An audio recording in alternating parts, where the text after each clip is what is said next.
KV-4s, especially the KV-1s, massively armored, and they would just bounce off. Ping, ping, ping. And they would circle around, because the Russian tank drivers were terrible. The Russian, I had no idea. Russian armor was terrible, and they had no radios.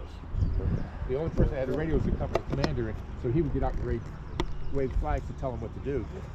And the Germans would just go around these tanks, going clink, clink, clink, clink, nothing happened, until they get really close to hit something important, like the traverse mechanism, so the tank can't traverse again, or even hit the gun itself.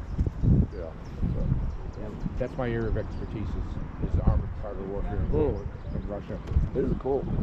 Yeah, 88s are cool. What they would do is they would stash the 88s behind the lines.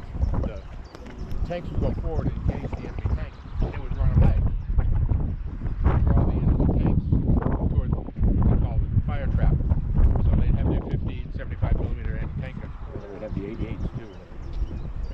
The holster one. Yeah.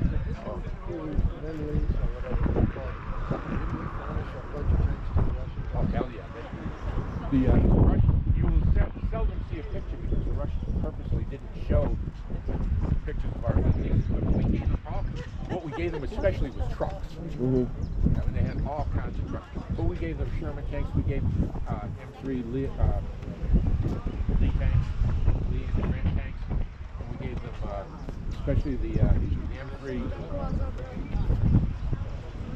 combat scout. Oh yeah, It's kind of like the what? is it like a half track kind of? It's like a hat wheel. Right. A lot of airplane, a lot of V-39s, stuff like that. I heard recordings. Are you recording on that thing, or we're just looking at your ear? It's recording. Oh, it is? All the time? In both directions. It's spliced film together. 360. Really? Really good. How much?